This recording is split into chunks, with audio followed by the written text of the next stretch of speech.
এই বাদিকের যে পাহাড়টা দেখতে পাচ্ছ তার ওপারেই রয়েছে ভ্যালি অফ ফ্লাওয়ার্স,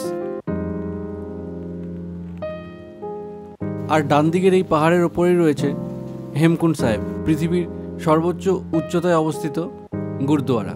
আজকের এই এপিসোডে বলবো সেই হেমকুণ্ড সাহেব পৌঁছতে না পারার গল্প। হ্যাঁ, এটা একটা ফেলিয়ারের গল্প, যে ফেলিয়ার আমাকে অনেক কিছু শিখিয়েছে। তো এখন আমরা রয়েছি ঘাংরিয়াতে। এটা কিন্তু অগস্ট মাসের গল্প। ভ্যালি অফ ফ্লাওয়ার্স ট্রেক করে আসার পরের দিনের গল্প এটা। ট্রেক দ্য হিমালয়াসের সাথে খুব স্পেসিফিক আর একদম কম্প্যাক্ট একটা ট্যুর প্ল্যান ছিল আমাদের। এই দিন আমাদের একদম ভোর ভোর বেরিয়ে যাওয়ার কথা ছিল আমাদের হেমকুণ্ড সাহেব ট্রেকের জন্য। গোটা টিম বেরিয়ে গেল, আমি আর তনয়া রয়ে গেলাম ঘাংরিয়াতেই, কারণ আমার এখন 102 ফিভার। একদম ফাঁকা হোটেল, সবাই চলে গেছে ট্রেক করতে। তার মধ্যে এরকম বৃষ্টি হয়েই চলেছে। প্রচণ্ড একটা একাকিত্ব কাজ করছিল এই গোটা হোটেল চত্বরে। শরীরটা এতটাই খারাপ লাগছিল যে ইচ্ছেই করছিল না বিছানা ছেড়ে বেরোতে, কিন্তু তাও অনেক এফোর্ট লাগিয়ে রুম থেকে ফাইনালি বেরোলাম। ব্রেকফাস্ট করতে যেতেই হবে নিচে। এই ডাইনিং একদম গম গম করে সব ট্রেকাররা যখন এখানে থাকে, কিন্তু এখন তো কেউই নেই, শুধু আমরা দুজন। রাস্তাঘাট, দোকানপাট সব একদম খালি। সবাই যে ট্রেক করতে গেছে। ঘাংরিয়া দিনের বেলা এরকম ফাঁকাই থাকে, ভোরে আর বিকেলের দিকে একদম জমজমাট হয়ে ওঠে। ইচ্ছে না থাকলেও অনেক কষ্ট করে একটু খেয়েই নিলাম। একদম সিম্পল বাটার টোস্ট আর দুধ চা। আমরা এই ট্যুর করছি ট্রেক দ্য হিমালয়াসের সাথে। খাওয়া দাওয়া, হোটেল রুম সবই কিন্তু এই প্যাকেজের মধ্যেই রয়েছে। কিন্তু এই দিন অনেক সকালে সবাই বেরিয়ে যায় ব্রেকফাস্ট করে, আমরা সেই ব্রেকফাস্ট মিস করে যাই। তাই জন্য এখন যেটা খাচ্ছি এটা আমাদের কিনেই খেতে হয় আলাদা করে। খেয়ে দিয়ে যথারীতি রুমে চলে আসি। রুমের এই চার দেওয়াল আর ছাদ যেন খুব চেনা হয়ে গেছিল, কারণ সারাদিন রাত এদেরই দেখছিলাম। তারপর যা হলো সেটা পুরো সিনটাই চেঞ্জ করে দিল। আমার নাক দিয়ে ভয়ঙ্কর রকমের ব্লিডিং হতে শুরু করলো। তনয়া প্রচুর ভয় পেয়ে গেছিল। লাকিলি টিটিএইচের একজন ম্যানেজার ছিলেন আমাদের হোটেলে, তিনি আমাকে পাশের গুরুদুয়ারাতে নিয়ে গেলেন। সেখানে আমাকে কিছু মেডিসিন দেয়, সেটা খেয়ে কিছুক্ষণ পর ব্লিডিংটা কমে। কিন্তু এই ঘটনা পুরো নাড়িয়ে দেয় আমাদের সেলফ কনফিডেন্স। ধীরে ধীরে বিকেল হয়ে যায়। আমাদের গোটা টিম ট্রেক করে ফিরে আসে। সেদিন বিকেলে স্ন্যাক্স হিসেবে ফুচকা অ্যারেঞ্জ করেছিল ওরা। সবাই তাদের ট্রেকের সাকসেসের স্টোরি শেয়ার করতে করতে খুব মজা করে সেখানে ফুচকা এনজয় করছিল। আমরাও শুনলাম ওদের গল্প। হেমকুণ্ড সাহেব যেতে না পারার দুঃখটা ওদের গল্প শুনে অনেকটাই কমলো। তোমরা যারা পরবর্তীতে এই রুটে আসবে, ট্রেক করে হেমকুণ্ড সাহেব এবং ভ্যালি অফ ফ্লাওয়ার্স ঘুরবে, তাদের জন্য একটা ছোট্ট টিপ শেয়ার করতে চাই।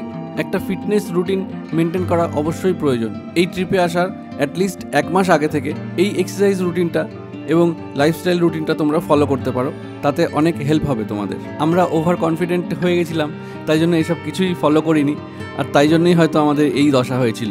তো পরের দিন সকালে ঘাংরিয়া থেকে ট্রেক করে আমাদের নিচে নামার পালা ছিল পুলনা অবধি। কিন্তু শরীরের কন্ডিশনের জন্যে ট্রেক করার রিস্ক নিতে পারলাম না। প্যারাসিটামলের ওপর ভরসা করে ঘোড়ার পিঠে চেপে নামার সিদ্ধান্ত নিলাম। 2 দিন আগে যে রুটে ট্রেক করে গেছিলাম সেই সেম রাস্তা ঘোড়ার পিঠে চেপে নামছিলাম।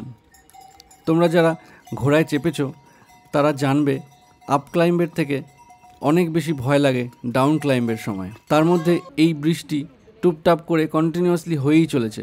যাই হোক, এই সমস্ত প্রতিকূলতার মধ্যেও এই মায়াবী প্রকৃতির নৈসর্গিক দৃশ্য এনজয় করতে করতে আমরা নামতে থাকলাম পুলনার দিকে।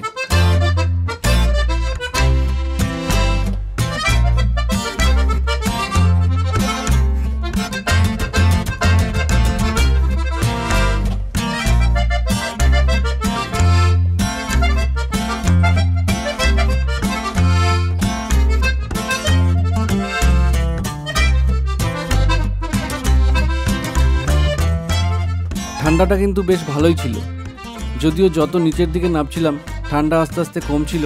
এই পথে ট্রেক করে ওপরে উঠতে আমাদের মোটামুটি 6 থেকে 7 ঘন্টা সময় লেগেছিল। ঘোড়ায় চেপে নামতে মাত্র 2 ঘন্টা মতো সময় লাগলো। খুব স্বাভাবিকভাবেই আমরা সবার আগেই পৌঁছে গেলাম পুলনা। দেন ওখানে অনেকক্ষণ ওয়েট করলাম সবার জন্য, কারণ সবাই এসেছিল ট্রেক করে। বাকি সব টিমের লোকজনও ফিরছিল আর তারা সাকসেস এনজয় করছিল ট্রেক শেষ করার। কিন্তু আনফর্চুনেটলি আমরা ঘোড়ায় চেপে নামার জন্য একটুখানি ডিমোটিভেটেড ছিলাম। পুলনা থেকে লোকাল ট্যাক্সি করে গোবিন্দঘাট এলাম এবং সেখানে আমাদের টেম্পো ট্রাভেলার ওয়েট করছিল। উঠে পড়লাম। যোশীমঠের এই দারুণ রাস্তা এনজয় করতে করতে আমরা এগিয়ে চললাম। এখনকার ডেস্টিনেশন বদ্রীনাথ। কিন্তু কিছুক্ষণ চলার পরই হলো আমাদের একটা গাড়ি খারাপ। ওদিকে রিপেয়ারের কাজ চলছে আর সবাই রিল বানাতে শুরু করে দিল।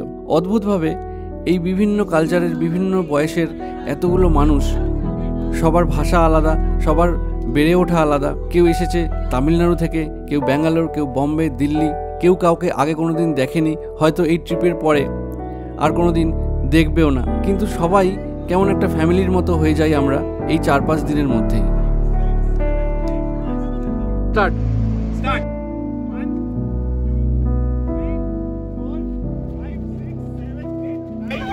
কিছুক্ষণ পরেই জার্নি আবার শুরু হলো। ট্রেক দ্য হিমালয়াস সমস্ত টাফ সিচুয়েশনেই আমাদেরকে যথাযথ সাপোর্ট দিয়ে গেছে এই গোটা ট্রিপে। বদ্রীনাথ যাওয়ার এই রাস্তা যতটা ভয়ঙ্কর ততটাই কিন্তু সুন্দর।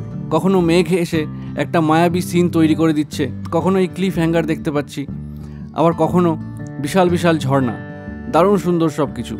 কিছুক্ষণের মধ্যেই আমরা পৌঁছে গেলাম বদ্রীনাথ ধাম।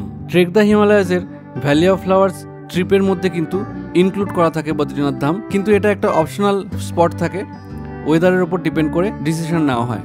এর আগে কেদারনাথ, গঙ্গোত্রী এবং যমুনোত্রী যাত্রা আমরা 2023-এ কমপ্লিট করেছি, আর এই বছর আমাদের 4 ধাম কমপ্লিট হলো। বদ্রীনাথ এই 4 ধামের মধ্যে এমন একটা ধাম যেখানে গাড়ি একদম মন্দিরের সামনে অবধি চলে আসে, তো এখানে খুব ইজিলি পৌঁছে যাওয়া যায়, কোনো রকম ট্রেক করতে হয় না। খুব সুন্দরভাবে আমরা দর্শন করলাম। এই এত শরীর খারাপ, গোটা ট্রিপের ক্লান্তি, হেমকুণ্ড সাহেব যেতে না পারার দুঃখ, সব যেন ম্লান হয়ে গেল এখানে এসে। এত মানুষ, এত ভক্তরা এখানে এলে নিজেদের জীবন ধন্য মনে করেন। কিছু তো পজিটিভ এনার্জি অবশ্যই আছে এই সব জায়গাগুলোতেই।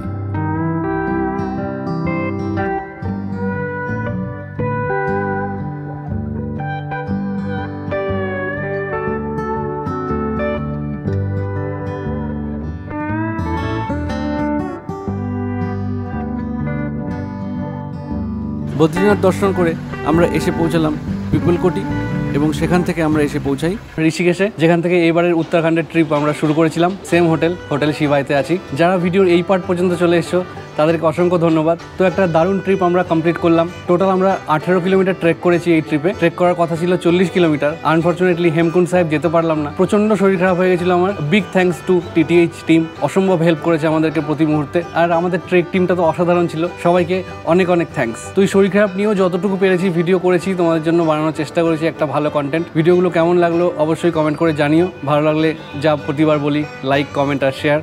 বন্ধুবান্ধব, আত্মীয় স্বজনদের সঙ্গে শেয়ার করতে পারো। যারা এই ভ্যালি অফ ফ্লাওয়ার্স বা হেমকুণ্ড সাহেব আসবে তাদের একটু হেল্প হয়ে যেতে পারে। আর TTH টিমের সাথে আমি অবশ্যই আবার ট্রাভেল করবো, আমার দারুণ লেগেছে। কন্ট্যাক্ট নাম্বার সব কিছু দেওয়া থাকবে।